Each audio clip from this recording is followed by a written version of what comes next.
चलामः तदा सिद्धान्तकौमुदी बालमनोरमा प्रौढमनोरमा तत्त्वबोधि इत्यादयः सन्ति।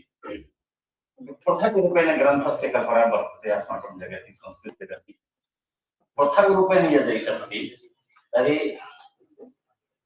प्रौढमनोरमा एकस्यैव ग्रन्थस्य विविधेषु भागेषु तेषां प्रकाशनं वर्तते।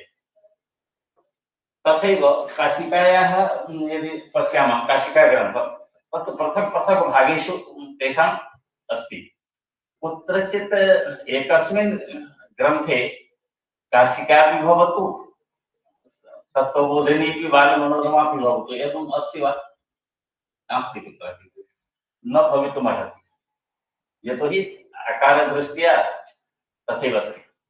परं यदि चिन्तनम् अस्ति जो सहैव सम्प्रति तु विश्वविद्यालयेपि वर्तते केवलं व्याकरणशास्त्रं वर्तते। तत्र प्राचीनव्याकरणं नव्यव्याकरणं नास्ति पाठ्यक्रमेऽपि। तर्हि यदि कस्यचित् सूत्रस्य अर्थं ज्ञातुं भवतु इको जनति अस्ति अथवा इको जनति इत्यस्मिन् विषये काशिकायां किं कथयति अथवा तत्त्वबोधिनी बालमनोरमायां किमस्ति प्रौढमनोरमायां का व्याख्या वर्तते अपि च न्यासपद्मञ्जरी मध्ये किमस्ति इत्यस्य तुलना न भवितुमर्हति। यतोहि उभयविध व्याकरणस्य ज्ञानं सामान्यतः न भवति आचार्येषु छात्रेषु च। तत्र यदि टेक्नालजी माध्यमेन वयं स्वीकुर्मः अध्ययनं तर्हि अस्माकमेव एकं तन्त्रांशः एकः वर्तते सिद्धान्तकौमुदी। तत्र पश्यतु एकवारं तेन माध्यमेन सम्पूर्ण व्याकरणशास्त्रस्यैव अध्ययनं भवितुमर्हति। तत्र प्राचीनव्याकरण नव्यव्याकरण इत्यस्य पृथक्करणस्य आवश्यकता नास्ति। केवलं सिद्धान्तकौमुदी इति यात् वर्तते पश्यन्तु एकवारं।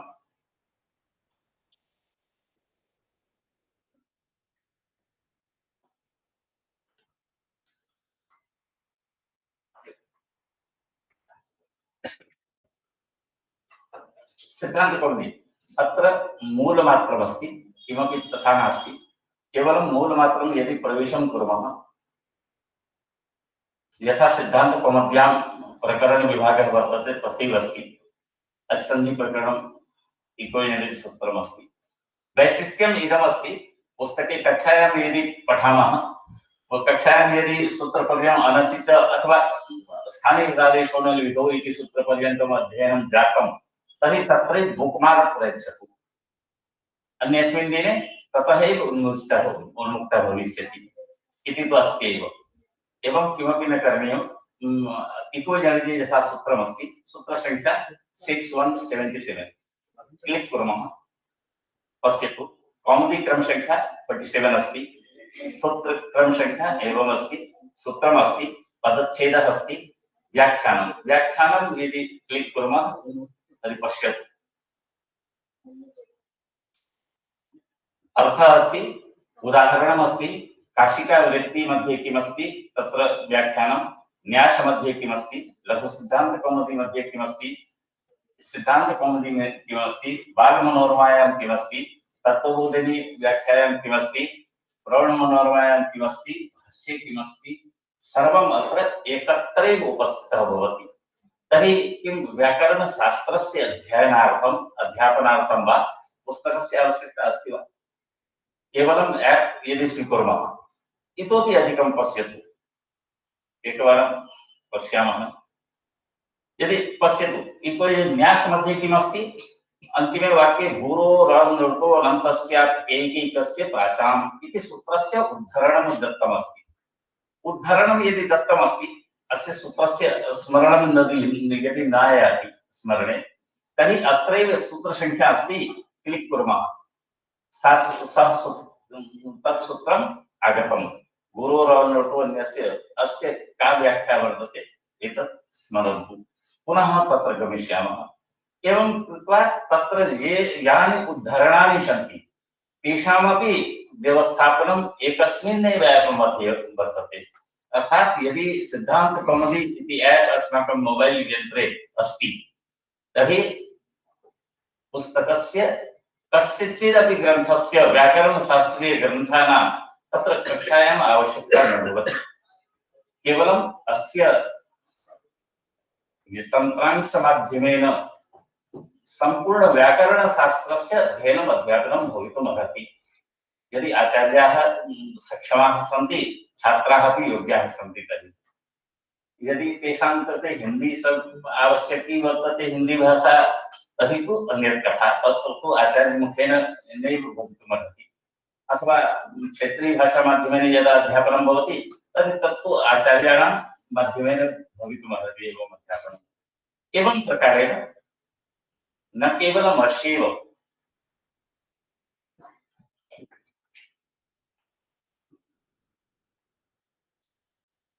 तत्तु व्याकरणशास्त्री। एवं यदि कस्य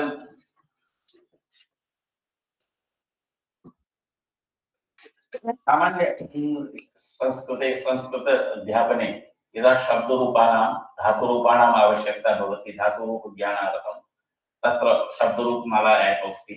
अर्थात् अजन्तपुल्लिङ्गपर्यन्तं ये शब्दाः सन्ति अस्माकं सिद्धान्तकौमुद्यां, तेषां सर्वेषां सिद्धं रूपम् अत्र उपस्थापितं वर्तते। किं कस्मिन् कस्यां विभक्तौ कस्मिन् लिङ्गे किं रूपं भवितुमर्हति तत्र सर्वम् उल्लिखितं वर्तते। तथैव यदा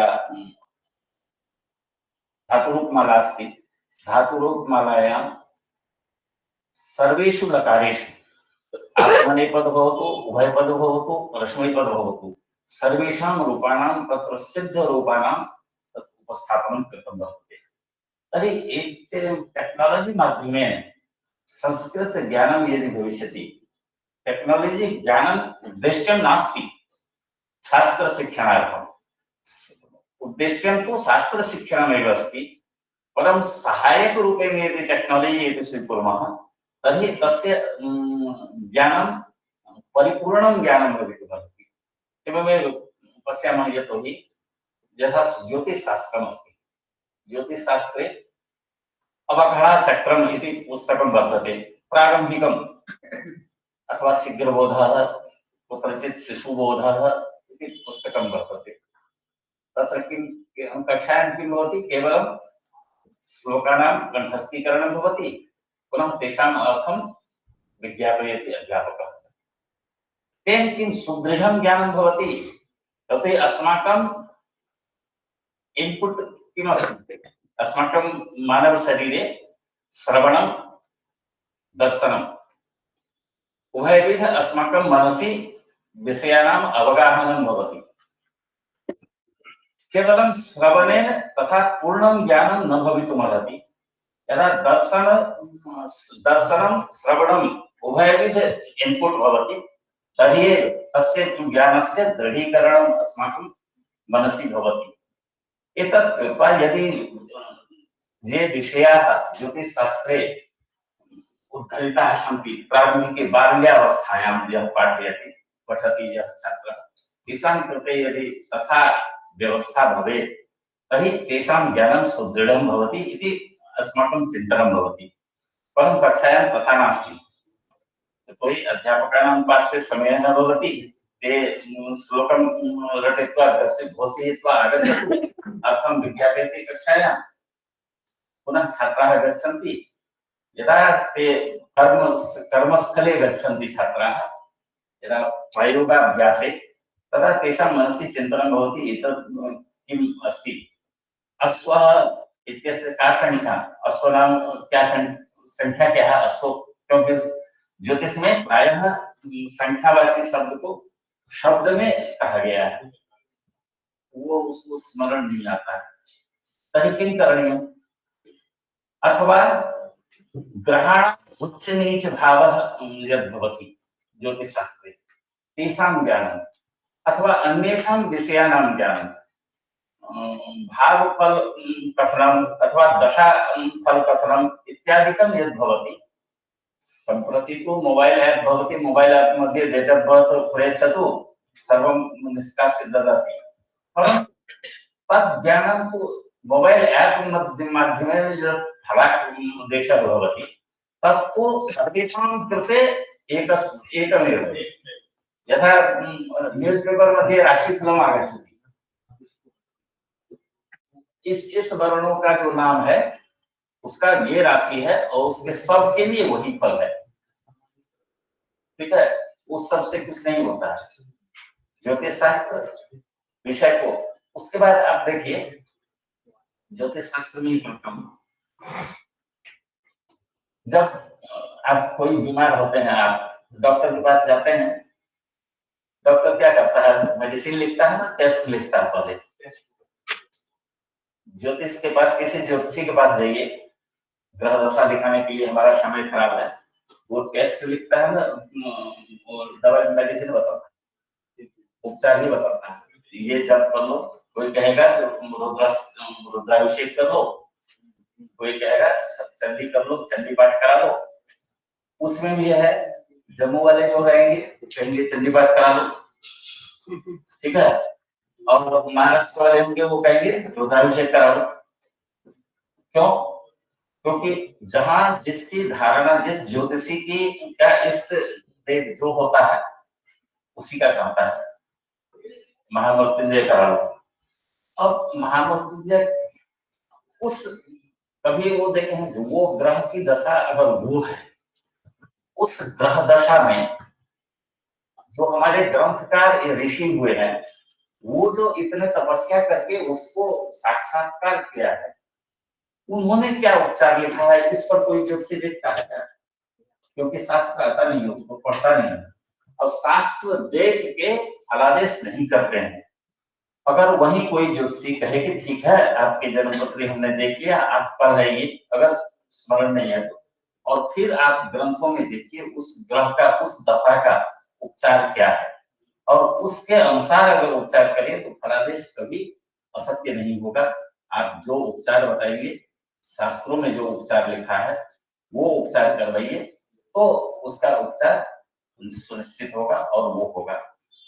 तर्हि एतस्य तात्पर्यम् अस्ति यत् शास्त्रज्ञानम् अपेक्षितमस्ति ज्योतिषशास्त्रे, परं तथा न भवति। प्रायः ज्योतिषज्ञाः ये भवन्ति साक्षादेव उपचारं कथयति, और मैं ये अंगूठी पहन लो ठीक हो जाएगा। अब अंगूठी सूट करेगा कि नहीं करेगा ये चिंतन नहीं करता है, क्योंकि वो अंगूठी जो है क्या होता है, वो रत्न का राशि का रत्न जो है वह उस राशि के रेज को हमारे बॉडी में देता है। हो सकता है वो सूट न करे हमको, हमारे शरीर पर तो अलग प्रभाव पड़ेगा उसका।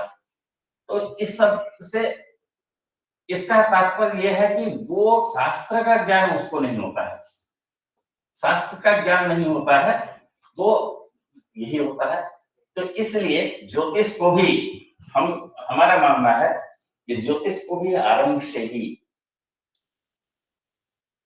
बच्चों को इस तरह सिखाना चाहिए। मैं ऐप में नहीं जाऊंगा, ऐप तो बहुत सारे हैं, हम जनरल ज्योतिष शिक्षण कैसे कर सकते हैं हम उस पर थोड़ा बात करते हैं।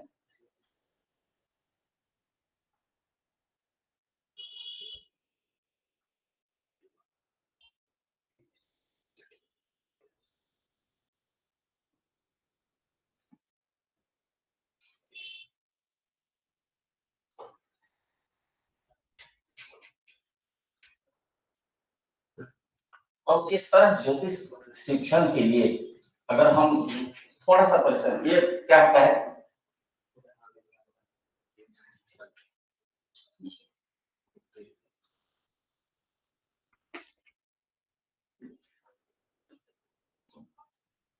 हमारे व्हाट्सएप पर भेजिए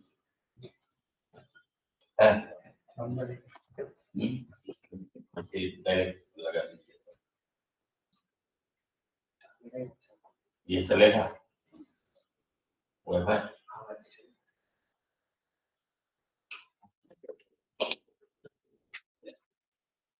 तो इसी तरह केवल वही नहीं, हम ज्योतिष नहीं करते हैं, हम न्याय है, व्याकरण है।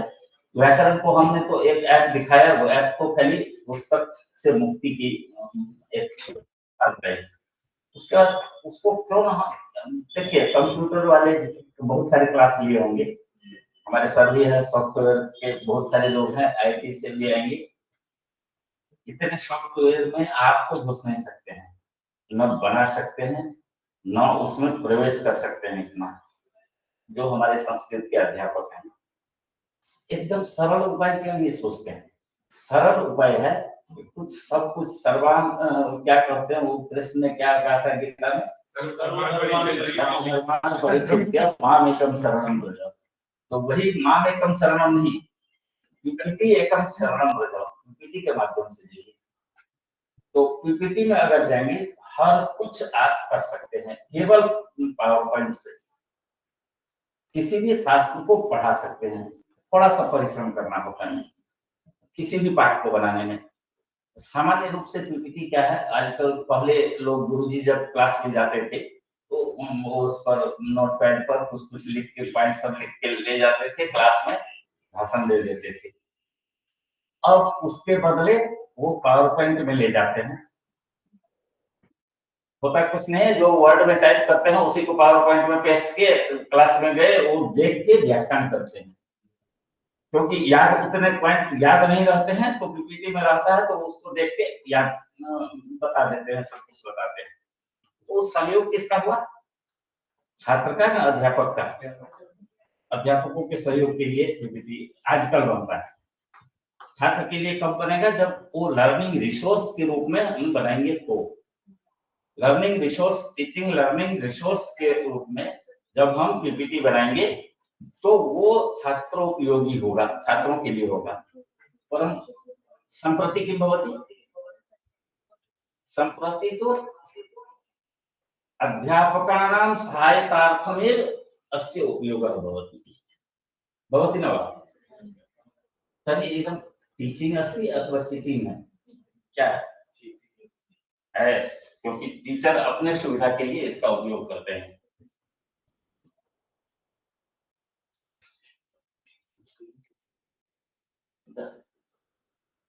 इसको मिनिमाइज कर देता हूँ।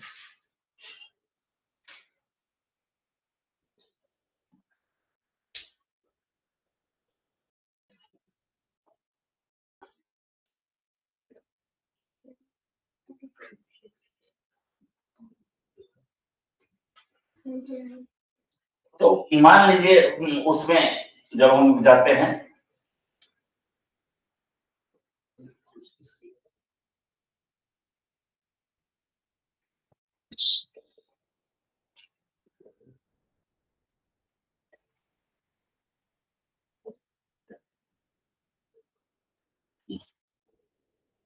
तो इसमें जब हम जाते हैं, मान लीजिए उससे ग्रहों की स्थिति में इसको हम इस तरह समझाते हैं उसको, वक्राति वक्रा विकला मंदा मंदतरा समाह। ग्रहों की गति किस तरह वक्रा है, अति वक्रा है, विकला है। अब ये किस किस में देखिए, ग्रहों की स्थिति देखिए। अब मौखिक कितना भी समझा दीजिए कौन सा ग्रह कहाँ है, उसकी स्थिति हमारे समक्ष कैसे होती है, तो सामान्य रूप से समझता नहीं है। जब उसको चित्र के माध्यम से उसी श्लोक, उसके ही श्लोक जो उसके ग्रंथों में है उसको इस तरह समझाइए तो इसमें क्या होता है, आंख में ये चित्र छप जाता है, उसको जब समझने में ये होता है, दिमाग में वो चीज अंकित हो जाता है। और उसी को श्रवण के माध्यम से अगर समझ लेता है तो उसको पूरा ज्ञान, पूर्ण ज्ञान होता है। हम इसी तरह एक आपको एक कोई सा सामान्य स्कूल के लिए एक लेसन दिखाएंगे आपको। तो क्या होता है, लेसन में जब पढ़ाते हैं पाठ में, तो पढ़ाते हैं तो एक बार क्लास में पढ़ा दीजिए, एक बार छात्र घर में उसको पढ़ ले। दो बार पढ़ने के बाद तीसरे बार पढ़ने की आवश्यकता नहीं होगी अगर ठीक से पढ़ाइए और ठीक से उसको घर में पढ़ने का अवसर मिल जाए उसी विषय। तो ऐसा जब आप टीचिंग मटेरियल बनाएंगे तो वो लर्निंग रिसोर्स के रूप में आएगा और उसको हम उसमें कर सकते हैं।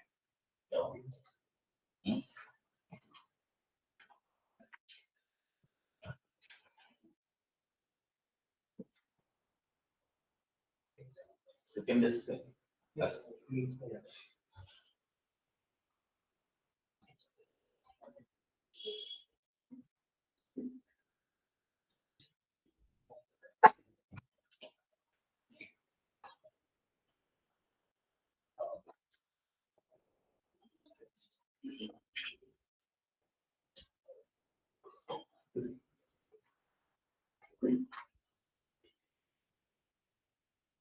दिख रहा है अभी भी ठीक है। तो इस तरह से हम कर सकते हैं इसको। नहीं हम करते हैं थोड़ा अधिक विषय जो इसमें आता है, ये तो सामान्य विषय सब है। अब मान लीजिए ये है भाव को दिखाने के लिए। अब तन्वादी द्वारा स्वभाव है, प्रथम भाव का क्या सब विचार कर सकते हैं, द्वितीय भाव का क्या सब विचार कर सकते हैं। क्योंकि इस तरह से अगर ऐसे हम ग्राफ चित्र बना के छात्रों को दिखाएं या दे भी दे, हम शेयर कर दें, तो उसको बहुत पुस्तकें खोलने की आवश्यकता नहीं होगी। और श्लोक समझ में आए ना आए, ये जरूर समझ में आएगा। ये अगर आप श्लोक पढ़ा दीजिए कक्षा में और ये उसको दे दीजिए, तो घर में देखने से श्लोक से अन्वय बैठेगा उसका यहाँ पर। और इसी के लिए अगर 10-12 श्लोक में हम उसको समझाते हैं, उतने चीजें याद नहीं रहती है। और छोटे बच्चे ही होते हैं, उसको किस तरह स्मरण में आ जाए, उस विषय को किस तरह समझ जाए, ये मुख्य हमारा उद्देश्य होता है। इसलिए इस तरह से ज्योतिष के ग्रंथों को, छोटे ग्रंथों को नहीं, मैं बड़े ग्रंथ भी बताऊंगा। बड़े ग्रंथों में इसी में हम अगर बाद में चलते हैं,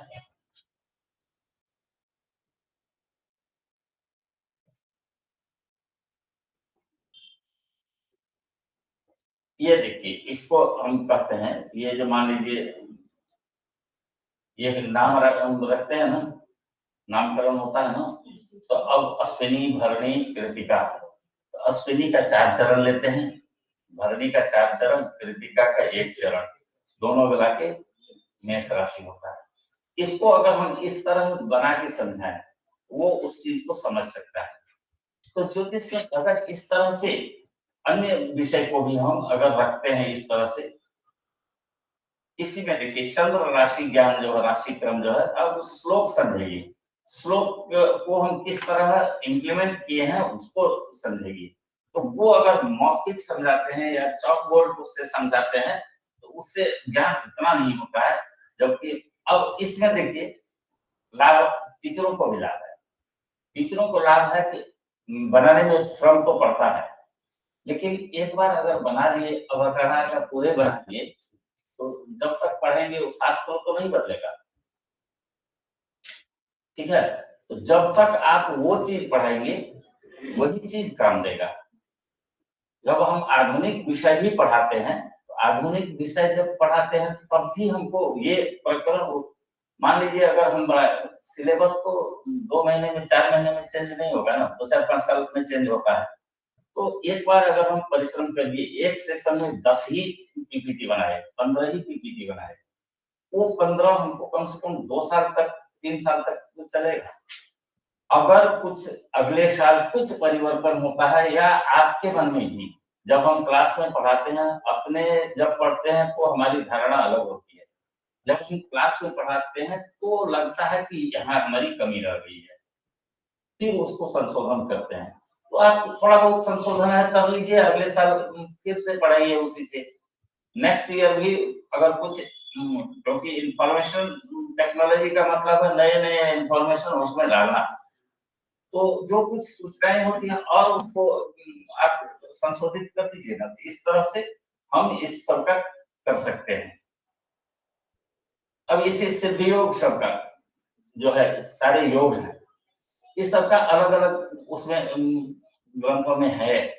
लेकिन उसको पढ़ाने से अच्छा अगर हम इस तरह से समझा, चार्ट बना के, चित्र बना के समझा देते हैं, तो समझाई क्यों देते हैं? ये तो किसी अच्छे आदमी को, पंडित सब, ज्योतिषी सब जो हाथ देख के इधर उधर पंचांग देख के बताते हैं, उसके पास भी रहे तो वो समझ लेगा, वो बहुत अच्छा से दिन मुहूर्त इत्यादि जो देखता है उसके लिए भी काम आएगा। तो ये केवल ना क्लासरूम के लिए है, बल्कि क्लासरूम के बाहर भी ये बहुत उपयोगी होगा। अगर समाज में भी मान लीजिए किसी बच्चे को दिए, उसके माँ बाप भी देख लेगा, जैसे सिद्ध योग है इस दिन, इस तिथि को इस दिन इधर सिद्ध योग है, जाना है, नहीं सिद्ध योग नहीं, मृत्यु योग है, नहीं जाना है, ये वो भी समझ लेगा। तो अनपढ़ लोग, अनपढ़ मतलब तो बहुत शिक्षित नहीं है, वो भी इसको समझ सकता है।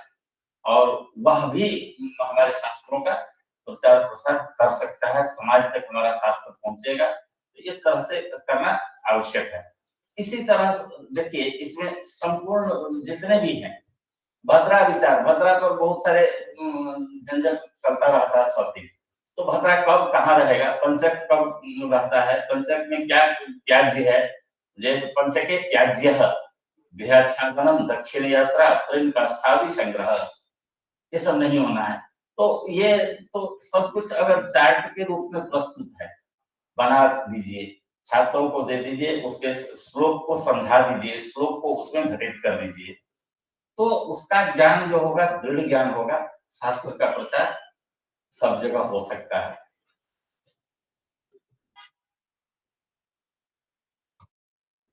भद्रावास, दिन रात्रि भद्रा, सब कुछ इसमें मिलेगा।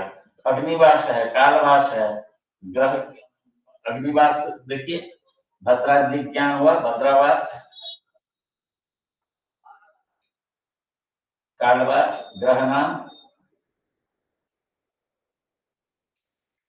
यानी इसमें जितने भी आप जाएंगे सब कुछ संपूर्ण अवकड़ा ही नहीं, और भी दिखाएंगे कि शास्त्र में भी जाइए।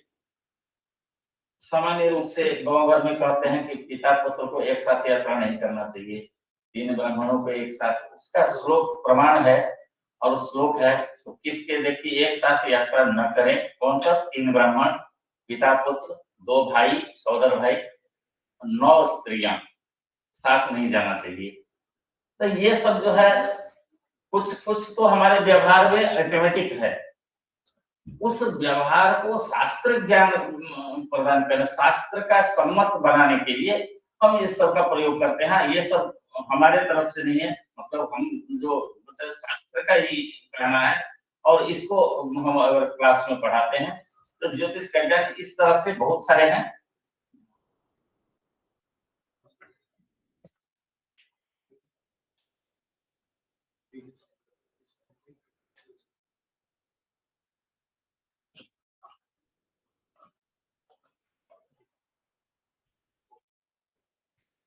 इसमें से गुरुजी एक बनाने का ट्रायल एक बार आप शुरू किए थे ना गुरुजी, एक हम कई कार्यशाला किए हैं। हाँ, उसमें बहुत मतलब 150-200 कार्यशाला किए हैं, ऑनलाइन भी किए हैं, ऑनलाइन भी किए हैं, और ऑनलाइन में बहुत सिखाए हैं। लेकिन वही बात है, मैं अभी रमेश सर से बात कर रहा था, इतने मान लीजिए आप सीख लिए, क्या करेंगे, एफडीपी करने आए हैं बस, इसलिए आप क्लास में बैठे हैं, घर जाके क्या करेंगे, ऐसा कोई करता है? 90% नहीं करता है, 10% ही उसका उपयोग करता है।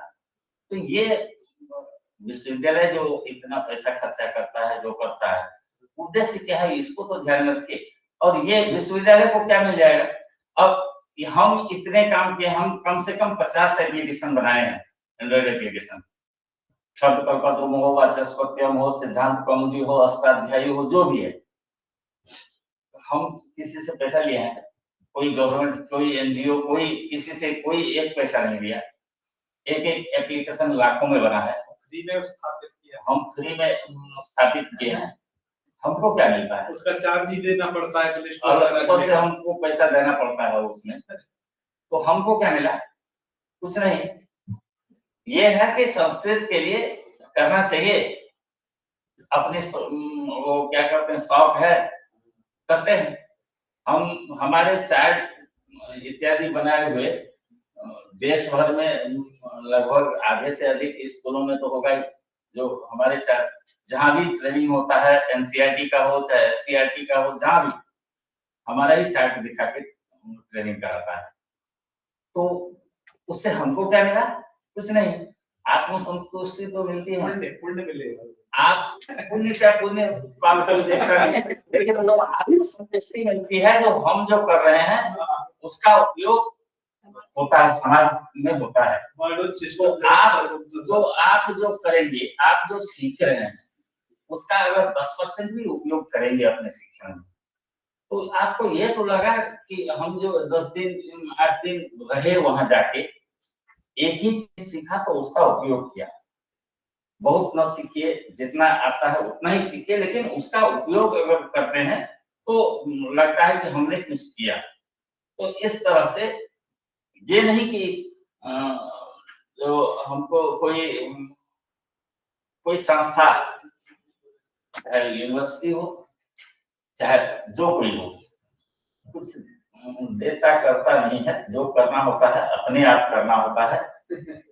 अपने करिए, अपने भरोसे करिए तो सब कुछ होता है। अब मान लीजिए ये हम कहते हैं तर्क संग्रह पढ़ाते हैं,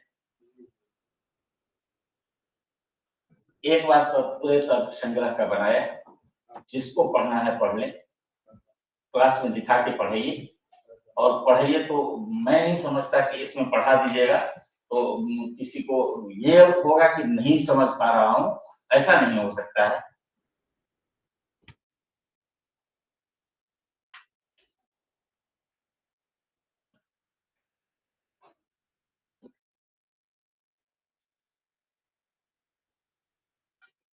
मुख्य विषय पर ही हम जाना चाहते हैं विषय को।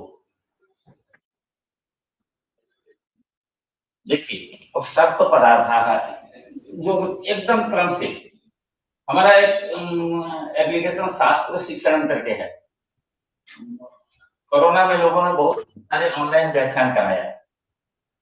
हमने कोरोना से पहले 17 में ही ऑनलाइन व्याख्यान आरंभ करवाया था हम अपने चैनल पर।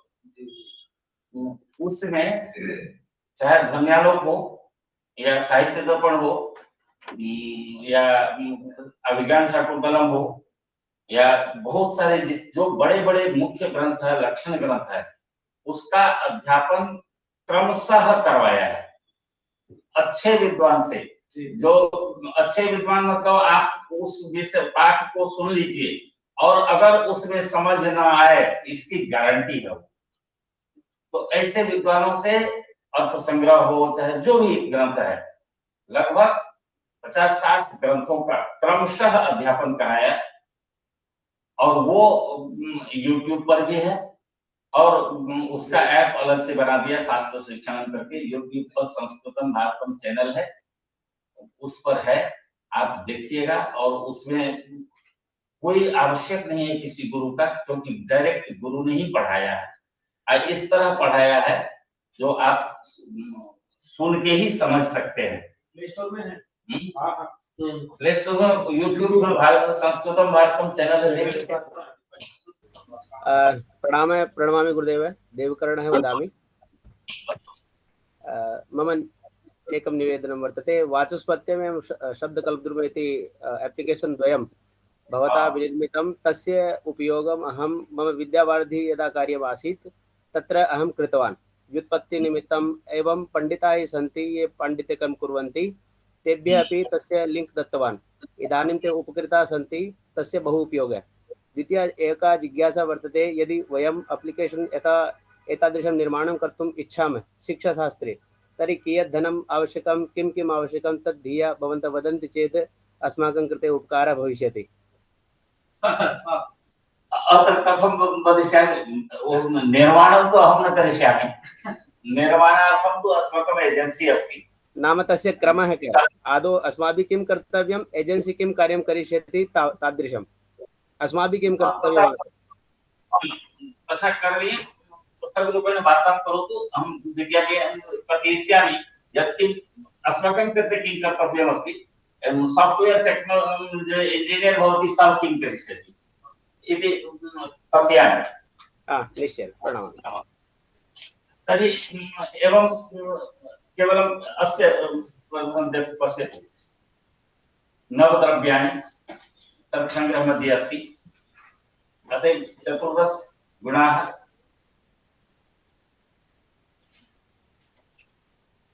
यथा शब्दकल्पद्रुमः वाचस्पत्यम् अस्ति न वा, तथैव अस्माकम् एकं तन्त्रांशः वर्तते, अमरकोशः। अमरकोशः अपि अद्भुतः एव अस्ति। अद्भुतः एतदर्थं यत् अमरकोश नाम अस्ति अमरकोशः, परम् एतदर्थमेव नाम अस्ति यतोहि अमरकोशे येषां शब्दानां निर्वचनम् अस्ति, तेषामेव तत्र सङ्ग्रहः वर्तते। परं तेषां शब्दानां यदि अमरकोश तन्त्रांशे एकस्य शब्दस्य अर्थं पश्यतु, यत् सम्पूर्णे विश्वे ये कोशाः सन्ति सर्वेषां कोशानां तत्र संग्रह एव अस्ति। अर्थात अमरकोश ऐप मध्ये पश्यतु एकवारम् अमरकोशः वर्तते न प्रवेशं करोतु। अत्र अमरकोश सामान्यरूपेण अस्ति स्क्रॉलिंग करोतु अथवा कक्ष शब्दः वर्तते अन्वेषणं कृतवान् अहं स्क्रीन पर नहीं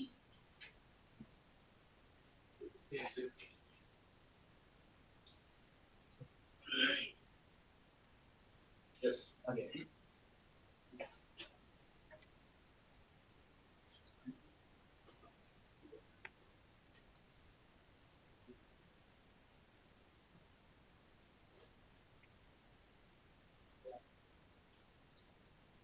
ओके कक्ष शब्दः आगतः। कक्ष शब्दस्य कल्पद्रुमे कः अर्थः अमरकोश इति अमरकोशे कः अर्थः पुनश्च वाचस्पत्यम् इत्यत्र किमस्ति न केवलम् एतदेव पश्यतु शब्दसागरः अस्ति अस्माकं कोशः तत्र किमस्ति कक्ष शब्दस्य अर्थः पुनश्च आप्टे डिक्शनरी अस्ति तत्र किमस्ति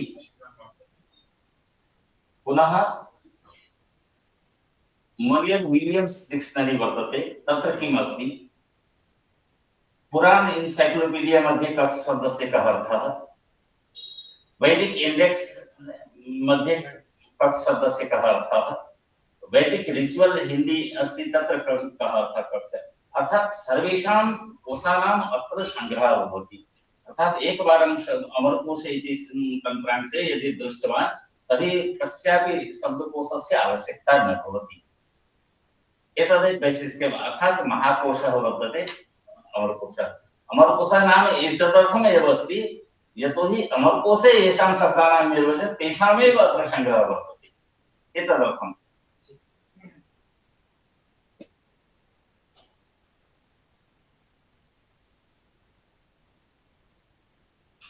एतदेव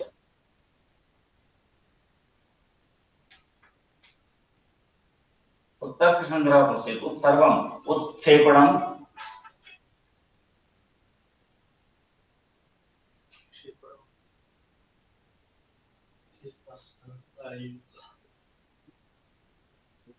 पदार्थस्य भाव अभाव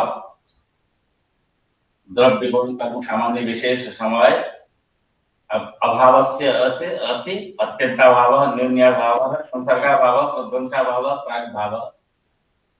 अर्थात इस तरह से अगर उसी तर्कभाषा तर्क संग्रह को हम इस तरह बना के पढ़ाते हैं तो मैं नहीं समझता कि उसको ये होगा कि हम नहीं समझ पाए उसको। तो हम उस तरह क्यों न बना के पढ़ाएं जो पढ़ाना तो है हमको, हम अध्यापक हैं तो पढ़ाना हमारा धर्म है। तो पढ़ाना ऐसे हम जाके क्लास में कुछ समय बिता लें वो अलग बात है, अब हम उसको ऐसा समझा दें कि वो समझ जाए। आज देखते हैं ना आप भी कहते हैं कि हम उस गुरु के शिष्य हैं, ठीक है, क्यों कहते हैं? आपके शिष्य कितने हैं? आप कितने के गुरु कहलाने वाले हैं ये बताइए।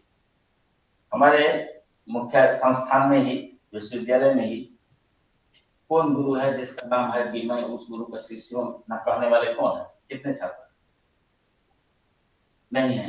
जबकि आप गुरु जी जो लोग जो हैं हमारे मुख्य विश्वविद्यालय में ही वो तो कहते हैं कि हम उनके शिष्य हैं। यानी आप तो अपने गुरु का नाम रोशन कर रहे हैं, आपके नाम रोशन करने वाले शिष्य क्यों नहीं होते हैं? वो गुरु इतनी तपस्या किए हैं, आपको पढ़ाए हैं, आपको उस तरह का ज्ञान दिए हैं, आप भी उस तरह, क्योंकि उस युग में वही तकनीकी थी, उसी के अनुसार हम शिक्षण देते थे। आज का युग कुछ और है, तो आप उस युग के अनुसार शिक्षण दीजिए ना। तो जब एफडीपी में हम जाते हैं कुछ सीखते हैं तो उसका 10% तो कम से कम हम कक्षा में उपयोग कर लें। तो इस तरह से हम किसी भी ग्रंथ को कर सकते हैं, इसका करने में सीखने में कुछ नहीं है। केवल पावर पॉइंट का क्रमशः ज्ञान प्राप्त करिए। अगर सारे टूल्स का उपयोग करना सीख गए पावर पॉइंट्स का, आजकल टूल का उपयोग नहीं करते हैं, उसमें पावर पॉइंट में जितने टूल हैं कोई उपयोग नहीं करता है, केवल जो कॉपी पेस्ट करके उसमें डाल देता है, बस उसको दिखा के अपना व्याख्यान पूरा कर लेता है, बस इतना ही करते हैं और कुछ नहीं करते हैं। इसीलिए मैं उसको टीचिंग तो करता ही नहीं, वो टीचरों के लिए है, इसलिए उसको छात्रों उपयोगी नहीं मानते हैं। इसी तरह हम ये बता रहे थे कि ये तर्क संग्रह भी हम कर सकते हैं, इसी तरह हम और भी दिखाते हैं आपको। छोटे बच्चों को सिखाते हैं इंग्लिश में, संस्कृत सिखाते हैं। संस्कृत का प्रथम पाठ क्या होता है उसमें? बस यही एतत् शब्द ही है, एतत् शब्द है। एतत् शब्द को अगर हम बना के छात्रों को देते हैं, इस तरह से बना के देते हैं, तो सब जितने विभक्ति, एक एतत् शब्द है, उसके कितने रूप हो सकते हैं पड़ोती? कितने हो सकते हैं? 54। थोड़ा बताओ कैसे कैसे? कहाँ से हो तुम? ज्योतिपुरा से। हाँ, थोड़ा बताओ, आज तुम्हारी परीक्षा। 18 रूप हुए, 18 में 21। एक संबोधन को भी तो लेते ही है ना, 21 हुए स्त्रीलिंग में, 21 हाँ, और स्त्रीलिंग पुल्लिंग में 21 उसके बाद 18। क्यों 6 ही क्यों नहीं मानेंगे? बाकी तो पुल्लिंग वाला ही है। 6 ही ना, अलग क्या है? अलग 6 ही है ना, बाकी तो पुल्लिंग वाला। केवल प्रथमा द्वितीय का रूप स्त्रीलिंग में प्रथम हो, अलग पृथक होगा, बाकी सब पुल्लिंग के जैसे। तो 21 गुना 42, 48 रूप है किसी भी शब्द के। तो 48 रूपों का अगर ये इस तरह से हम बना दिए तो कितने स्लाइड में आएगा? 12 स्लाइड में। यानी 12 स्लाइड में हम एक शब्द रूप अगर पढ़ा दिए तो वो बच्चे भूलेंगे नहीं। ठीक है, इस तरह से अगर हम बना के दे दिए,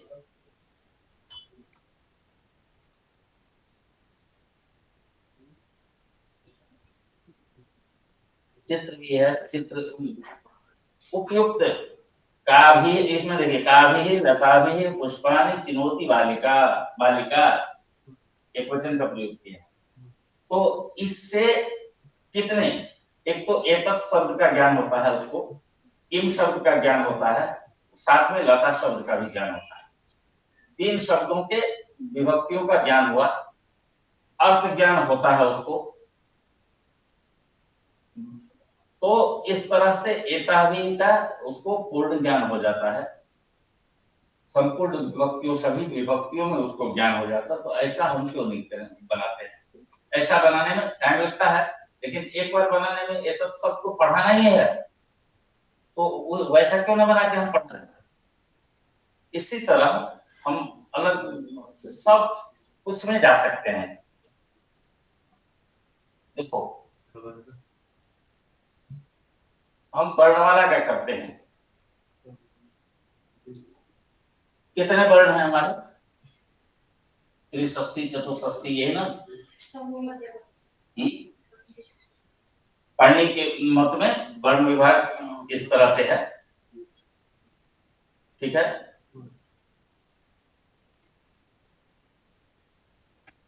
ऋतु सहित 64 है, ऋतु रहित 63 है।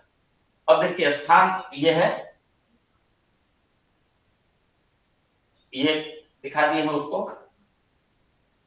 अ है, अश्वः, अतिरसः, अ से इसमें देखो 6 हर वर्ण के 6 उदाहरण दे रखे हैं।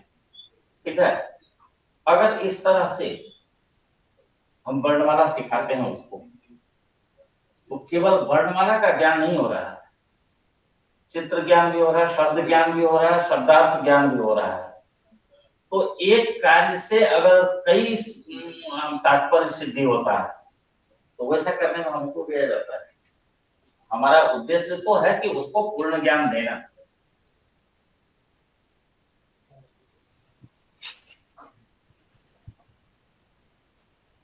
आचार्यः नमो नमः। आचार्यः एतत् कुत्र लभ्यते इति वक्तुं शक्यते? उपलब्धं यद्यत् तर्कसङ्ग्रहविषये दर्शितं पुनश्च अधुनापि यद् दर्शितं तत् कुत्र वयं प्राप्तुं शक्नुमः? सम्प्रत्येन एकं पुस्तकद्वयं प्रकाशितं बालकानां कृते। तत्र वर्णमाला पुस्तकमस्ति, वर्णमालायाः। पुनश्च शब्दार्थानाम् एकं पुस्तकमस्ति, सचित्र शब्दार्थानां पुस्तकम्। एतत् तु पुस्तकरूपेण प्रकाशितं वर्तते। एवम्। अन्येषां केवलं कार्याणि एव सन्ति। एवं। पुनश्च यद् भवद्भिः दर्शितं पीपीटी इत्यादिकम् एतत् कुत्र प्राप्तुं शक्नुमः? मम पार्श्वे एव भवति। एवम्। अथवा तत्र अस्माकं फेसबुक मध्ये अस्ति संस्कृतं चेत् मम फेसबुक मध्ये अथवा संस्कृतं भारतम् एकं समूहः वर्तते, दलं वर्तते। संस्कृतं भारतं मध्ये उपलब्धः अस्ति। एवम्। अस्तु, धन्यवादः। एवम् अस्ति, केवलं कृदन्तप्रत्ययः। तत्र ऐप् मध्ये एकम् अस्ति कृदन्त रूपमाला। कृदन्त रूपमाला मध्ये प्रायः कृदन्त प्रत्ययाः सर्वेषां धातूनां कृदन्त रूपाणि कानि भवितुमर्हन्ति तत् सर्वं गम धातु इति प्रयच्छतु, तर्हि गम सर्वेषु कृदन्त प्रत्ययेषु तेषां रूपं कथं भवति तत् लिखितं वर्तते, साक्षादेव आगच्छति। इसमें ऐसे अगर इस तरह से बना के हम क्लास में पढ़ाते हैं ये तो देखिए धातु है, अर्थ है, तो प्रत्यय तंतु, क्योंकि यहाँ पर हम कम प्रत्यय लिए हैं जो क्लास में उतने ही प्रत्यय की आवश्यकता होती है सेकेंडरी स्कूल तक, वहां तो और सब नहीं।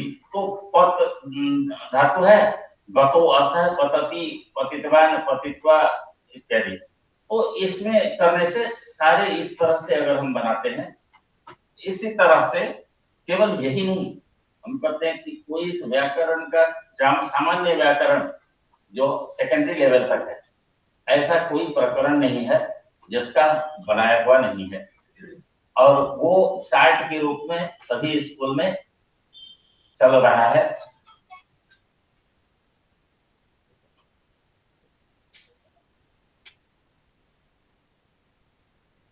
मैं एक बता रहा था कि आपको वो जो इस तरह लर्निंग रिसोर्स के रूप में हम पीपीटी कैसे बनाते हैं, ठीक है। अब मान लीजिए एक कोई सा हम पाठ लेते हैं, यही है, ठीक है। मान लीजिए एक ये पाठ है, ठीक है, कुछ नहीं करना है, ऐसा पाठ बना है, आप देख लीजिए। एकस्मिन् बने एकः चांडरवः, ऐसा हम क्लास में पढ़ा देते हैं, ये पीपीटी दे देते हैं छात्रों को। अब देखिए इसमें घर में पढ़ना है, घर में पढ़ना है। अगर एक बार क्लास में पढ़ लिया, एक बार घर में पढ़ लिया, तीसरे बार पढ़ने की आवश्यकता नहीं होगी। क्यों नहीं होगी? क्योंकि वो उसको जो भी संदेह होगा उसका निवारण उसको इसी पीपीटी में मिल जाएगा। अब मान लीजिए एक पाठ पढ़ रहा वो एक पुस्तक में, एकस्मिन् बने चांडरवः नाम एकः शृगालः वसति स्म। बने कौन विभक्ति है पता नहीं चला छात्रों को, ठीक है। इस क्लास में टीचर बताए, उसको समझ में नहीं आया, अवधान कहीं और था, नहीं आया, यहाँ क्लिक करिए सीधे, बने आ गया, ठीक है, वही क्लिक करिए।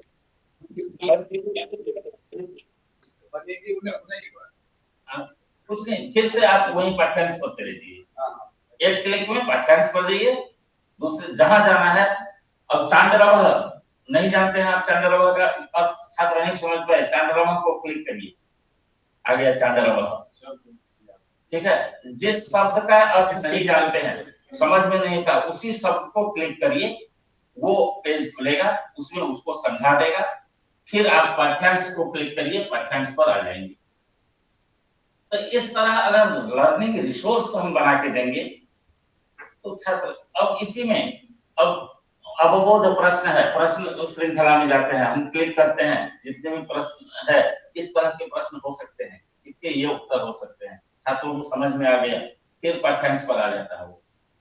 तो ये बनाना थोड़ा सा कठिन है, लेकिन एक बार बना लेने से, ऐसा पाठ बना लेंगे, तो अगर एक साल भर में हम 10 ही लेसन ऐसा बनाए, 2 साल में 20 हो जाएगा, 3 साल में 30 हो जाएगा, तो एक पुस्तक का तो सभी पाठ हम बना लिए। इससे सुविधा किसको होगी? छात्रों को होगी ना, हमको भी होगी, छात्रों को भी होगी। हमको भी लाभ है, टीचर को लाभ है कि हमको बहुत परिश्रम नहीं करना पड़ेगा उस क्लास के, उस कक्षा के, उस पाठ के लिए। समय बचत। समय हम इतना ही नहीं करते हैं, हम मान लीजिए हम आपको दिखाते हैं संधि समास इत्यादि का।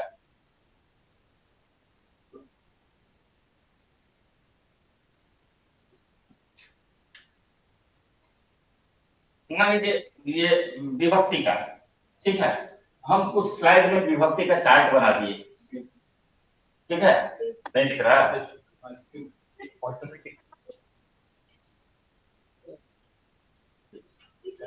सही है, थोड़ा आप कंटिन्यू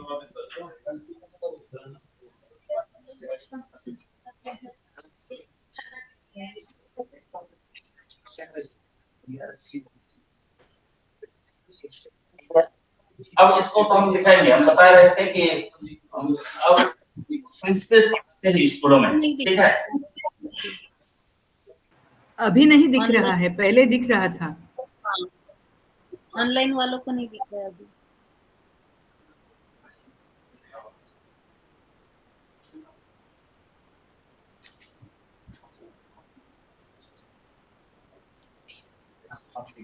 अब दिख रहा होगा? अब दिख रहा है? जी जी जी दिख रहा है जी। तो अब हम बता रहे थे कि मान लीजिए संस्कृत टीचिंग के लिए, संस्कृत पढ़ाने के लिए किसी भी स्कूल में सप्ताह में 2 से 3 क्लास ही मिलता है, एक क्लास के लिए मिलता है ना। और कहिए 2 से 3 क्लास सप्ताह में मिलता है, महीने में 8-10 क्लास मिल गया आपको, आप सब्जेक्ट पढ़ाएंगे ना, उसको व्याकरण पढ़ाएंगे। यदि व्याकरण नहीं पढ़ेंगे तो क्या सब्जेक्ट समझ में आ सकता है? तो उसका उपाय एक और भी है, जो हम अनौपचारिक रूप से संस्कृत सिखा दें, व्याकरण सिखा दें। वो कैसे होगा?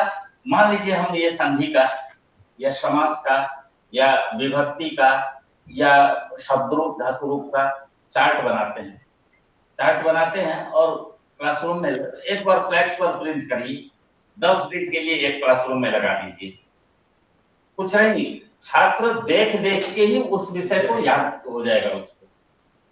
तो इस तरह से अगर उसको एकदम सूत्र रूप में आप चार्ट बनाते हैं, जैसे ये प्रथमा विभक्ति है, प्रथमा विभक्ति कहाँ कर्तृवाच्य में, कर्ता में होता है, कर्मवाच्य में, संबोधन में, ठीक है। इसी तरह द्वितीय विभक्ति,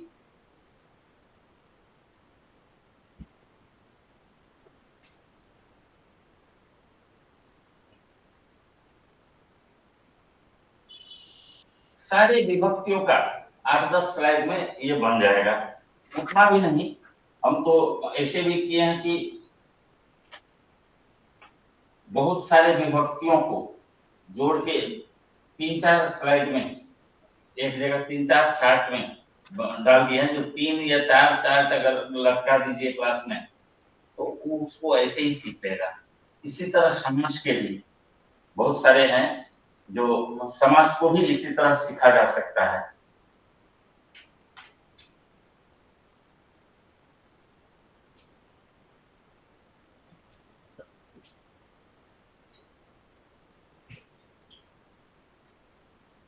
क्या हो रहा है? उसमें चल रहा है ना? चल रहा है।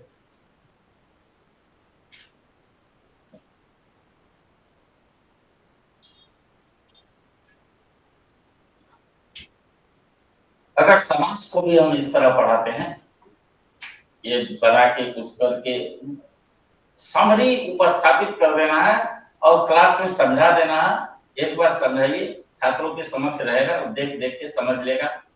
अगर देखेगा कुछ समझ में नहीं आया, हो सकता है आपसे प्रश्न ही पूछ सकते हैं, कभी कह सकते हैं। और आप क्या बोल गए पढ़ाते समय, उतना स्मरण तो रहता नहीं है कि वो क्या टीचर बोले। उस जब लिखित रूप में भी, दृश्य रूप में भी उपस्थापित रहेगा, तो उसको समझ में आएगा जब हम गुरु जी ने क्या बताया है, क्या हमने सीखा, क्या नहीं सीखा। तो इस तरह समास का, संधि का, सबका बनाया शब्द रूप, धातु रूप। ऐप नहीं, ऐप छोड़ के ये चार्ट वाली बात कर रहा हूँ, पीपीटी। अब पीपीटी ऐसा हो जो एक रिसोर्स के रूप में हो, जो छात्र अगर करता है तो उस छात्र को अगर दे देते हैं तो हो जाएगा, छात्रों को आ जाएगा।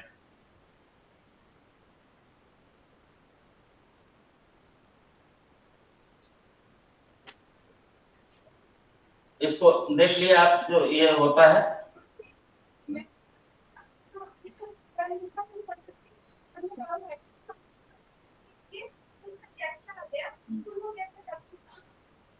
बनाते कैसे हैं?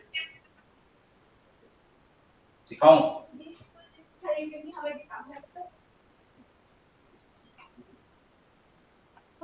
मैं छोटा सा शॉर्टकट सिखाता हूँ। हाँ ठीक है, मैं बताता हूँ।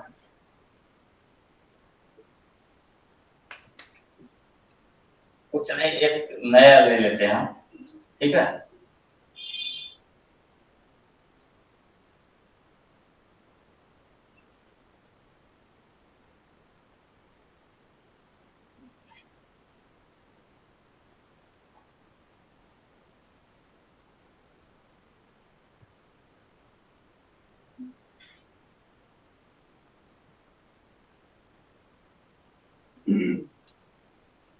ठीक है, संस्कृत शिक्षक थोड़ा सा हम बड़ा कर लेते हैं, देखने में सुंदर भी बना देते हम्म? हैं, पूरा फॉन्ट सेट करके सुंदर भी। नहीं, सुंदर आप बनेंगे।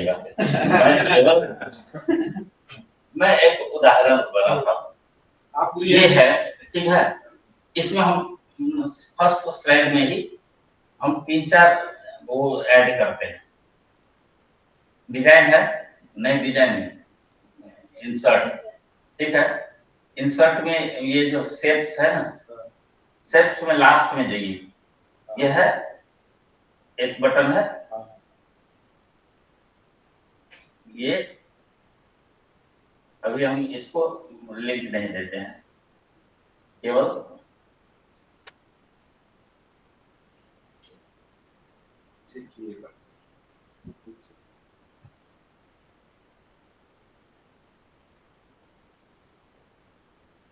इसको सुंदर जितना बना लीजिएगा, अपने से बना लीजिए। और एक ये तो प्रीवियस नेक्स्ट, इसके लिए हुआ एक ब्लैंक बटन भी लेना है, ठीक है। इसमें एक ब्लैंक है लास्ट वाला,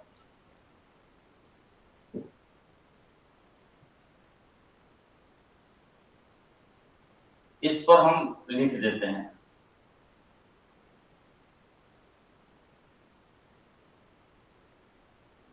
ठीक है। पाठ्यांश इसको भी हम लिख देते हैं पूर्वम। चाहे नहीं भी लिखिए, और हाइड करना है इसको एकदम हाइड कर दिए, स्लाइड कलर में दे दीजिए, लोगों को पता नहीं लगेगा, पढ़ने वाले पढ़ाने वाले को इसमें बटन सेट है, केवल हमको पता रहेगा, ठीक है। अब इसको हम 5 स्लाइड ले ली, इसको कॉपी कर लेते हैं, चाहे इसको हम लिंक देंगे, हाइपर लिंक, ठीक है। हाइपर लिंक दे दिए, किसमें, hyperlink to next slide, नहीं स्लाइड संख्या 1, ओके, ठीक है। अब इसको स्लाइड संख्या 1 दे दिए। अब हम इसको संस्कृत शिक्षण को हमको मान लीजिए 2 3 4 वो करना है।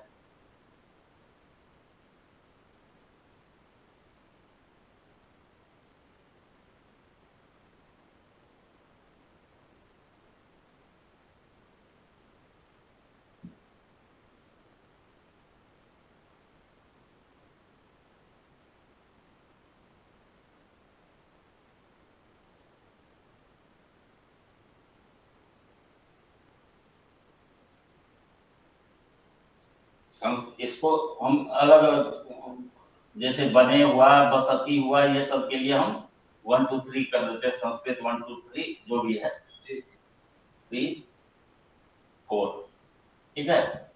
अब इसको हम यहाँ से ले लेते हैं अलग पेज में, क्योंकि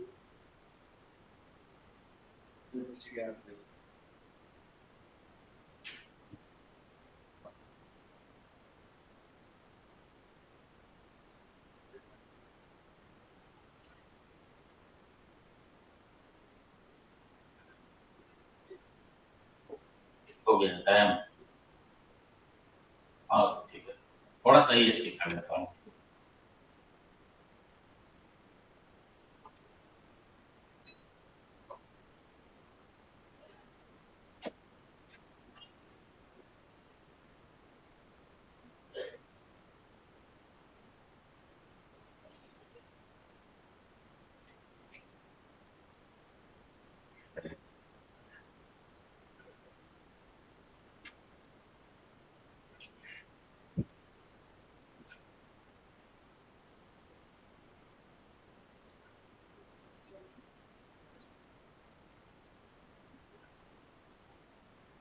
हो गया ये।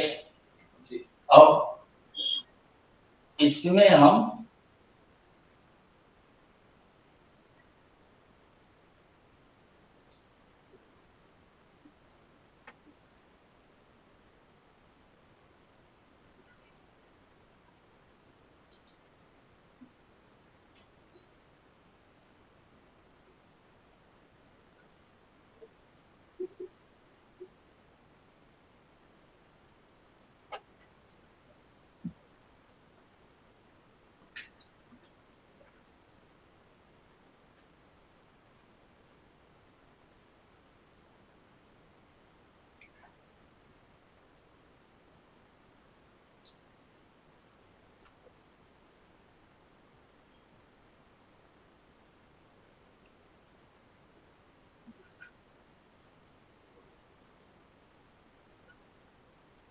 सब पेज में हम इसको डाल देते हैं।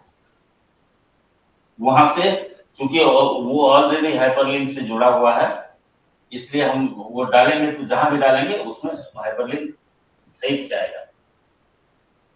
अब ये है, इसको हाइपरलिंक दे देंगे हम 1 वाला जो है ना,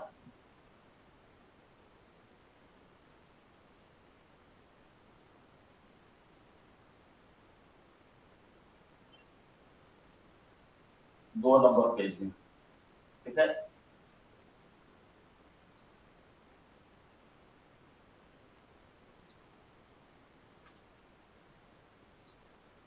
तीन नंबर में, 4 नंबर में,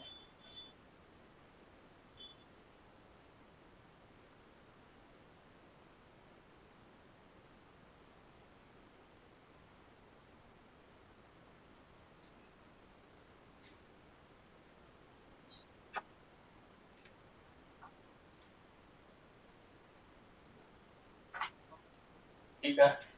इसको मान लीजिए ले करते हैं। हो गया। अब मान लीजिए हम संस्कृत 3 को क्लिक कर देना है। देखिए 3 वाला पेज खुल गया। फिर हम मेन पेज में आ जाते हैं। पाठ्यांश को क्लिक करके मेन पेज में आ गए। अगर 2 को क्लिक करते हैं, देखिए 2 नंबर का पेज खुला, फिर हम पाठ्यांश मेन पेज में आ गए। बस यही करना है।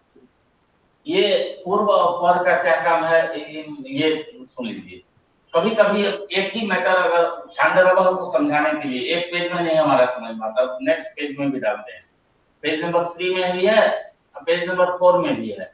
तो वहां हम फिर से यहाँ आके पेज नंबर 4 लिंक पर जाएंगे तो थोड़ा अच्छा नहीं लगेगा, तो वहीं हम नेक्स्ट पेज को क्लिक करेंगे, नेक्स्ट पे जा सकते हैं, फिर प्रीवियस में आके हम पाठ्यांश पर आ सकते हैं। बस इसीलिए तो उसमें हम जो पाठ्यांश को क्लिक करके सब जगह कॉपी पेस्ट किया है वो इसको पूर्व और दोनों को ले जाएंगे। ये तो तीनों बटन जो है, तीनों बटन को हम यूज कर लेंगे कहीं भी। तो केवल मात्र इसी से, ये सिस्टम जो है, इससे हम कोई भी पाठ बना सकते हैं, कहीं भी बना सकते हैं।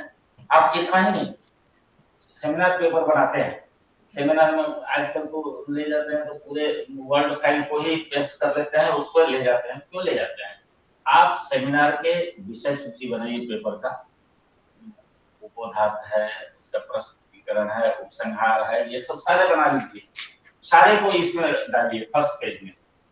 जिस चीज सेमिनार में कहता है कि 2 मिनट में खत्म करिए, 2 मिनट ही टाइम दे रहा हूँ आपको, क्यों इतना हर पेज को उलटना है, लास्ट में जाना है? क्यों? एक ही बार उपसंहार में क्लिक करिए, उपसंहार वाले पेज में जाइए, उपसंहार सुना दीजिए, सारांश सुना दीजिए केवल, ठीक है? तो इस तरह से उसका उपयोग अगर आप उसमें भी करेंगे सेमिनार पेपर में, वो भी बहुत बढ़िया होगा। और इस तरह से एक लर्निंग रिसोर्स के रूप में आप इसको बना सकते हैं। मैं समझता हूँ कि समय इतना ही हमको दिया गया है। ये हम वर्कशॉप करते थे, बहुत जगह किए हैं, पूरे देश भर में किए हैं, लगभग 150-200 वर्कशॉप किए हैं, और 3 दिन का हमारा वर्कशॉप होता था। 3 दिन में हम सब कुछ सिखा लेते थे। जो 3 दिन के बाद ऐसे हमारे कम से कम 10-15 हजार टीचर हैं जिसको ये सब कुछ आता है, और तो हम सिखाए वही 3 दिन से अधिक कहीं भी वर्कशॉप नहीं किया। सीखना चाहिए तो क्या हमें सीखना है गुरु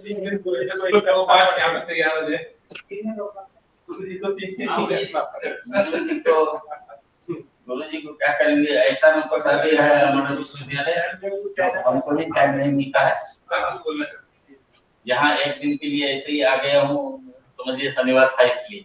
हाँ कहना चाहता, बताइए sir. As a learning resource हमें पीपीटी बनाना आना चाहिए, हम सीखेंगे भी, सीख भी रहे हैं, ये तो अच्छी बात है। और जो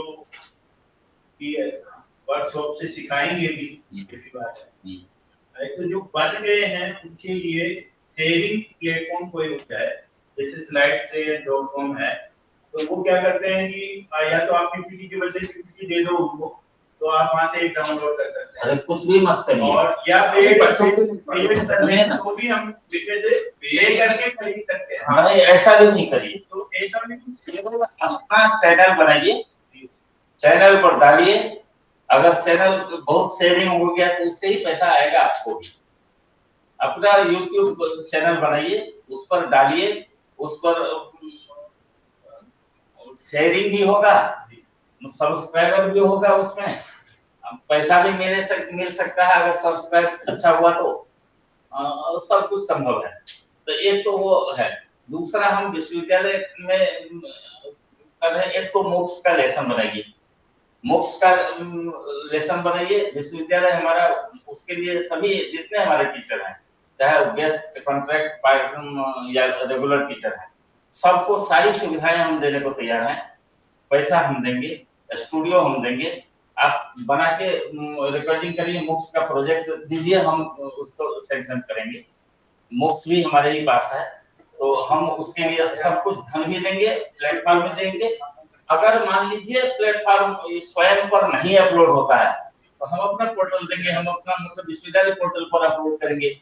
हम अगर बढ़िया पाठ्यक्रम बन जाता है आपका मोक्ष का ही, तो हम उसमें क्रेडिट देते हैं, इतने क्रेडिट का वो कोर्स हो जाएगा, उसको लगा देंगे। अब तो हमने एक और अनाउंस किया, देखिए एक और अनाउंस किया है कि आप, हम कुछ नहीं, आप अपना पाठ्यक्रम बना के दे दीजिए, ये चीज हम सिखाना चाहते हैं, 2 क्रेडिट का है ये, इसका ये पाठ्यक्रम है, आप ही उसको हम अप्रूवल देंगे अपने यहाँ से, आप चलाइए। 60% आपका पैसा, 40% विश्वविद्यालय लेगा उसमें से, बाकी आपका कोर्स है, आप टीचिंग करिए, आप पढ़ाइए, आप पाठ्यक्रम चलिए, एग्जाम और सर्टिफिकेट हम देंगे विश्वविद्यालय से। तो ये सुविधा, ये अच्छा किया। ये तो है। इस तरह से जब विश्वविद्यालय सब कुछ करने को तैयार है, आगे तो है, तो हम तो हर तरह से तैयार हैं। एकेडमिक स्वतंत्रता हमारे विश्वविद्यालय में है, और जो कोई भी अध्यापक, कोई भी छात्र कुछ भी अगर इनोवेटिव कर रहा है तो उसके साथ हमारा विश्वविद्यालय हरदम है, तो हम साथ सहयोग करेंगे। ठीक है, तो आप पीपीटी के स्वयं भी चैनल बना सकते हैं, नहीं तो आप मुख्य धारा में भी आ सकते हैं और हमारे प्लेटफॉर्म को यूज कर सकते हैं। उससे अधिक है तो आप इसको यूज कर सकते हैं स्वयं के प्लेटफॉर्म पर। इससे भी जैसा प्रोजेक्ट आप करना चाहें वो सारी सुविधाएं हम देने को तैयार हैं। सबको धन्यवाद। थोड़ा आचार्यवर्य, किञ्चित् मम एकं निवेदनमस्ति।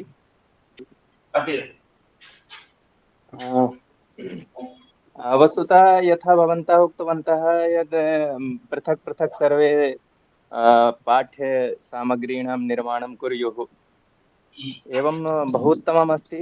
सर्वेषाम् ज्ञानम् आवश्यकम् एतस्य सर्वस्य पीपीटी निर्माणं।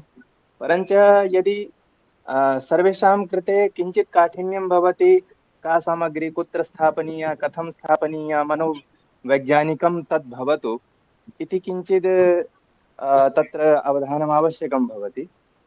अतः कश्चन तादृशः प्लेट्फार्म् भवतु यत्र यथा भवन्तः सर्वाः सामग्रीः निर्मितवन्तः, तो तादृशानां पीपीटी इत्यादिकं सशुल्कं किञ्चित् शुल्केन तत्र प्रदीयते सर्वेभ्यः, तो परम अत्र उत्तमं भवितुम् अर्हति मम विचारेण। एवं उत्तमं चिन्तनम् अस्ति, तस्मिन् विषये अपि चिन्तयिष्यामः।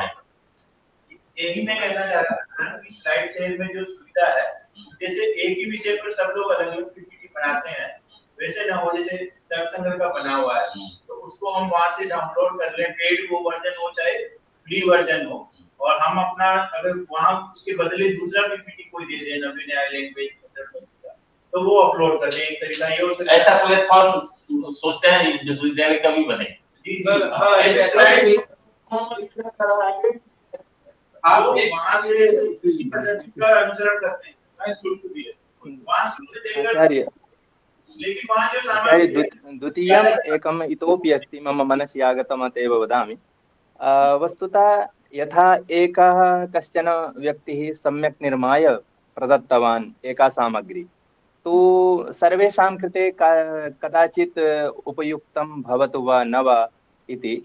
परञ्च तत्र तादृशः यदि प्लेट्फार्म् अस्ति यत्र तादृशीनां सामग्रीणां संस्थापना अस्ति, तो ये अन्येपि तादृशाः जनाः सन्ति ये उत्तमं सामग्रीं निर्माय स्वपार्श्वे स्थापितवन्तः, तो ते अपि तत्र प्रेषयितुं संस्थापयितुं शक्नुयुः।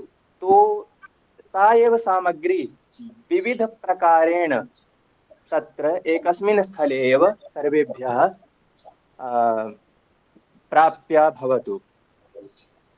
एकवारम् अस्मिन् विषये एका योजनां निर्माय प्रेषयतु, तस्मिन् विषये कार्यं करिष्यामः। तो कथं प्रेषणीयं भवते साक्षात् वा विश्वविद्यालयस्य? किं किं कर्तुं कथं भवितुमर्हति इति एकं योजनां निर्माय सामान्यरूपेण फ्लोचार्ट् मम पार्श्वे प्रेषयतु, तस्मिन् विषये कार्यं करिष्यामः। ओम ओम। तत्र कॉपीराइट्स् इश्यू इत्यादिकं भविष्यति वा? कॉपीराइट तो अस्माकं विश्वविद्यालयस्य यदि प्लेटफार्म् भविष्यति विश्वविद्यालयस्य एव।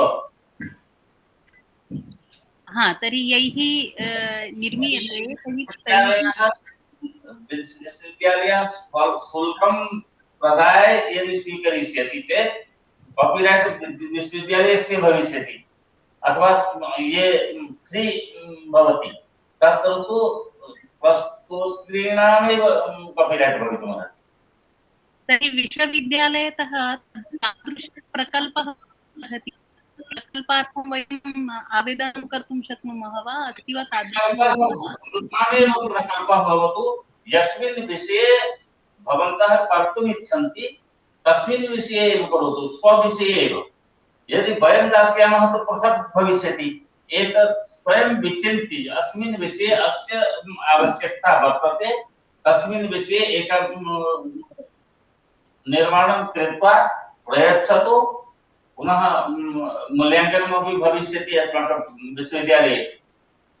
विशेषज्ञानामपि अभिमतं भविष्यति। भवतां प्रस्तुतिं करोतु, प्रस्तुतिं दृष्ट्वा यदि कश्चन मार्गदर्शकः किमपि कथयति एवमपि भवतु, तत्र एवं संशोधनं भवतु, तद्विधाय पुनः तस्य संरक्षणम् अस्माकं पेज् मध्ये भविष्यति। एवं भवितुमर्हति। सर्वेषाम् अध्यापकानां कृतेपि लाभाय भवितुमर्हति, न केवलं अध्यापकानां छात्राणां कृतेपि उपकारकः भविष्यति। एवं नमस्ते महोदय। एक प्रार्थना है जो अभी आपने मूक के बारे में, प्रशिक्षण के बारे में बताया, तो वो बाकी विश्वविद्यालय में जुड़े हुए हो सकता है उस बारे में थोड़ा इसमें बताएं। इनके बारे में जो प्रशिक्षण है किसी भी विश्वविद्यालय में है, कहीं भी है, अगर प्रोजेक्ट अप्लाई हमारे यहाँ करते हैं तो हम उसको व्यवस्था करेंगे। कहीं से भी अप्लाई करेंगे। होना है तो मैं संपर्क कैसे कर? हमारा एकेडमिक जो हमारा विंग है उसमें किस ईमेल भेजिए। हमारे यहाँ तो जो हमारा एकेडमिक और स्टूडेंट वेलफेयर दोनों है, उसमें 24 आवर सर्विस है। जो कोई भी व्हाट्सएप करिए, मेल करिए, तत्काल उत्तर आता है। एक दिन से अधिक नहीं लगता है किसी में। आप मेल भेज के या लेटर भेज के या व्हाट्सएप भेज के देखिए तो सही। हमारे सारे जितने भी है 15-20 टेक्निकल स्टाफ है, सारे दिन रात वही करते हैं। घर में रहता है तब भी करता है। हम यहाँ बैठे हैं, हमारा ऑफिस यहाँ भी चलता रहता है, जयपुर में भी। जहाँ रहते हैं वहीं ऑफिस रहता है। धन्यवाद। जो IKS परियोजना के अंतर्गत किया गया था, आपने दिया क्या वापस क्या? हाँ, उसमें समस्या ये आई थी सर कि जो बुक्स का भारत सरकार की फंडिंग है वो तो लगभग 14-15 लाख की है, और उसमें पीजी डिप्लोमा बनाने के लिए हमें दिया गया मात्र 3 लाख रुपए। और उस प्रोजेक्ट था जो पहले दिया गया था, कैपिंग बहुत सारी लगा रखी है उसमें इंटरनल, तो इसकी वजह से कोई भी एक बार हो नहीं पाता उस पैसे। इसलिए उसको वाइंड अप करने का हमारा प्लान था। इसलिए हम कहे कि जिस अवस्था में जहाँ है वो वापस कर दो, हम फिर से मूक्स में अलग से करेंगे। जी जी। और तो कुछ योजना तो उसमें आ जाएगा, हम उसी योजना को मूक्स में दे देंगे। कुछ प्रोजेक्ट ऐसे स्टूडियो के 12 ही साथ स्टूडियो हम दे रहे हैं। आप जिसके यहाँ स्टूडियो नहीं है, वो हमारे बहुत सारे परिसरों में स्टूडियो बन गया है। बहुत सारे आदर्श के स्टूडियो बना है। आप जाइए ना, बेंगलोर में रहिए, गेस्ट हाउस फ्री देंगे, स्टूडियो फ्री देंगे। हम जाइए ना, लेकिन वो सारी टीम को ले जाना पड़ेगा। टीम भी मिलेगा, एडिटिंग भी वही कर देगा। अच्छा। अब टीम की जरूरत नहीं है, एक आदमी जाइए वहाँ, वो सारे लेसन बना के आ जाइए एक सप्ताह में। गेस्ट हाउस है उसका पूर्णवर्ग में, स्टूडियो हमारा दिया हुआ है और सब कुछ है। एडिटिंग भी वो कर देगा जैसा आप चाहेंगे। तो इस तरह से हमारे सारे परिसरों में, आपके यहाँ भी तो स्टूडियो है? नहीं है, बना नहीं है अभी? नहीं है। इसलिए तो 3 लाख पर्याप्त रहे। हमने काम स्टार्ट किया था। अब यहाँ जयपुर में आके कर लेते, जयपुर में भी स्टूडियो हो गया है। कंटेंट डेवलप होने लगा, उस कंटेंट बन भी गया था, लेकिन उसके बाद जो फंडिंग कम थी इसकी वजह से कोई उसमें कार्य करने के लिए प्रोत्साहित नहीं हो पाया।